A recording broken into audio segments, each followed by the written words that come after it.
नमस्कार, दिल्ली न्यूज में आपका बहुत बहुत स्वागत है। चलिए देखते हैं आज की 15 फटाफट बड़ी खबरों को। दिल्ली सरकार ने उठाया बड़ा कदम, एमसीडी कर्मचारियों को मिलने जा रही बड़ी राहत। दिल्ली सरकार ने दिल्ली नगर निगम के कर्मचारियों को समय पर वेतन देने के लिए निगम को 803 करोड़ 59 लाख रुपए की किश्त जारी करने की मंजूरी दे दी है। अधिकारियों ने बुधवार को यह जानकारी दी। दिल्ली वित्त मंत्री आतिशी के कार्यालय ने बयान में कहा है कि एमसीडी को वित्त वर्ष 2023-24 के लिए अरविंद केजरीवाल सरकार ने 2642 करोड़ 43 लाख रुपए आवंटित किया है, जबकि 2014-15 में यह सिर्फ 854 करोड़ 5 लाख रुपए था। अरविंद केजरीवाल को 5वां समन जारी, ईडी ने कल पूछताछ के लिए बुलाया। दिल्ली के मुख्यमंत्री अरविंद केजरीवाल को ईडी ने फिर समन जारी किया है। मीडिया रिपोर्ट्स के मुताबिक ईडी ने केजरीवाल को 5वां समन भेजा है। इससे पहले 4 बार केजरीवाल ईडी के सामने पेश नहीं हुए थे। इसके बाद फिर ईडी ने 5वें समन जारी कर अरविंद केजरीवाल को कल पूछताछ के लिए ईडी मुख्यालय में बुलाया है। दिल्ली वालों को कल केजरीवाल सरकार देगी न्यू ईयर गिफ्ट। नए साल में इलेक्ट्रिक बसों का नया बेड़ा दिल्ली की सड़कों पर उतरने जा रहा है। कल एक साथ 350 से ज्यादा इलेक्ट्रिक बसों को लॉन्च किया जाएगा। दिल्ली में अभी डीटीसी के तहत 1300 इलेक्ट्रिक बसें चल रही हैं, लेकिन अब पहली बार Delhi integrated multi model transit system द्वारा संचालित क्लस्टर स्कीम के तहत भी बसें लॉन्च होने वाली हैं। ऐसे में अब क्लस्टर बस रूटों पर भी यात्रियों को नई और आरामदायक इलेक्ट्रिक बसों में सफर करने का मौका मिल सकेगा। दिल्ली एनडीएमसी ने पार्किंग शुल्क बढ़ाने का आदेश 30 अप्रैल तक बढ़ाया। नई दिल्ली नगर पालिका परिषद ने निजी वाहनों के प्रयोग में कमी लाने को लेकर पार्किंग शुल्क बढ़ाने का आदेश अब 30 अप्रैल तक बढ़ा दिया है। पहले एनडीएमसी ने इसे 31 जनवरी तक लागू रहने की बात कही थी। अधिकारियों ने बताया कि नगर निकाय ने दिल्ली में लागू ग्रेडेड रिस्पांस एक्शन प्लान प्रतिबंधों के मद्देनजर यह निर्णय लिया है।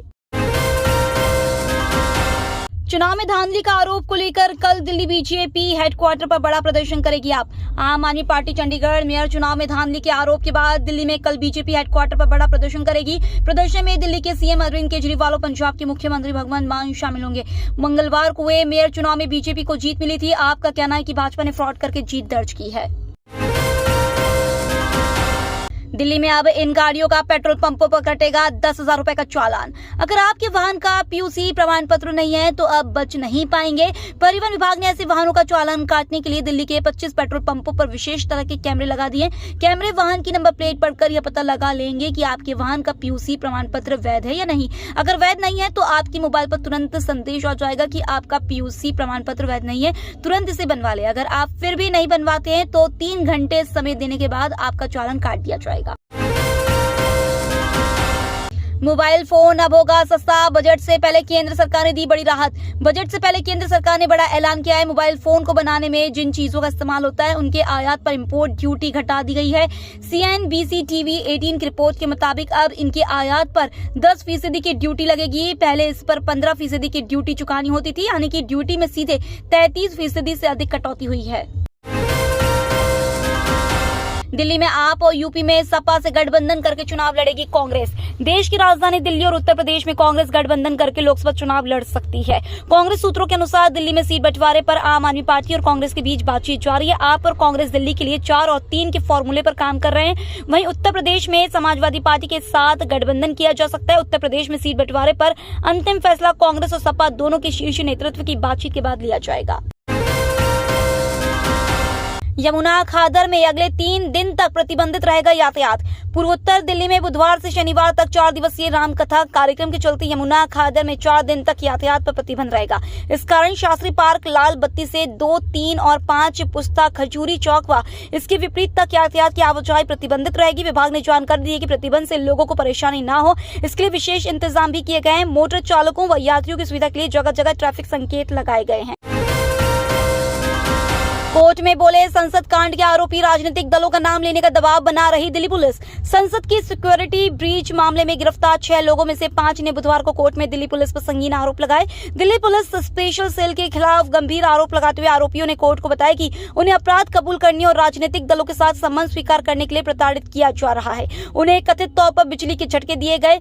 आरोपियों ने यह दलील अतिरिक्त सत्र न्यायाधीश हरदीप कौर के समक्ष दी है, जिन्होंने सभी 6 आरोपियों की न्यायिक हिरासत 1 मास तक बढ़ा दी। भारत से दुश्मनी मोल लेकर श्रीलंका के सामने गिड़गिड़ा रहा मालदीव। मालदीव के राष्ट्रपति मोहम्मद मोइज़ू ने चीन से दोस्ती के लिए भारत से दुश्मनी मोल ली है। उन्होंने राष्ट्रपति बनने के बाद से भारत के विरोध में कई फैसले भी लिए हैं। इस बीच मालदीव की इस चीन समर्थक सरकार ने चिकित्सा निकासी सेवाओं में श्रीलंका से सहायता मांगी। श्रीलंका खुद गंभीर बीमारियों के इलाज के लिए भारत पर निर्भर है। मालदीव ने कहा कि श्रीलंका को उसके देश के मरीजों को एयर एम्बुलेंस के जरिए कोलंबो में इलाज की अनुमति देनी चाहिए। संजय सिंह को कोर्ट से मिली राहत, जमानत याचिका पर आदेश सुरक्षित। दिल्ली उच्च न्यायालय ने उत्पाद शुल्क नीति मनी लॉन्ड्रिंग मामले में आप सांसद संजय सिंह द्वारा दायर जमानत याचिका पर आदेश सुरक्षित रख लिया। मामले में उन्हें प्रवर्तन निदेशालय ने 4 अक्टूबर 2023 को गिरफ्तार किया था। दिल्ली सरकार की नई नीति से जगमग हुए राजधानी के गांव। सौर ऊर्जा को बढ़ावा देने के लिए दिल्ली सरकार ने नई नीति की घोषणा की है। घरों की छतों पर सोलर पैनल लगाने के लिए बिजली बिल में छूट भी दी है। हालांकि शहर से ज्यादा दिल्ली के गांव सौर ऊर्जा के रास्ते पर चल पड़े हैं, जो पूरे राज्य के लिए आदर्श भी बन रहे हैं। यहाँ घरों से लेकर गौशाला और जैविक खेती तक में सौर ऊर्जा का इस्तेमाल किया जा रहा है। दिल्ली का अकेला जौनती गांव सोलर पैनल के जरिए 50 मेगावाट से भी ज्यादा बिजली पैदा कर रहा है। दिल्ली एनसीआर में 3 दिन होगी बारिश, येलो अलर्ट जारी। दिल्ली एनसीआर में मौसम बदलने वाला है। आसमान को बादलों ने पूरी तरह से घेर लिया है। मौसम विभाग की माने तो इस सप्ताह तक एक के बाद एक 2 पश्चिम विक्षोभ उत्तर पश्चिम भारत पर सक्रिय हो जाएगा। इन विक्षोभों के प्रभाव से उत्तर पश्चिम भारत के मैदानी इलाकों में झमाझम बारिश होने के आसार हैं। पेटीएम के खिलाफ आरबीआई का एक्शन। आरबीआई ने पेटीएम पेमेंट बैंक पर कई तरह के बैन लगाए हैं। पेटीएम पेमेंट बैंक पर नए ग्राहक जोड़ने पर पाबंदी लगा दी गई है। इसके साथ ही पेटीएम पेमेंट बैंक पे क्रेडिट ट्रांजैक्शन पर भी रोक लगाई गई है। 29 फरवरी के बाद मौजूदा ग्राहक भी पेटीएम पेमेंट्स बैंक में नया अमाउंट ऐड नहीं कर पाएंगे। नियम का पालन नहीं करने की वजह से यह कार्रवाई हुई है। तो ये थी आज की बड़ी खबरें। डेली खबरों से अपडेट रहने के लिए चैनल को सब्सक्राइब करना बिल्कुल न भूलें। धन्यवाद।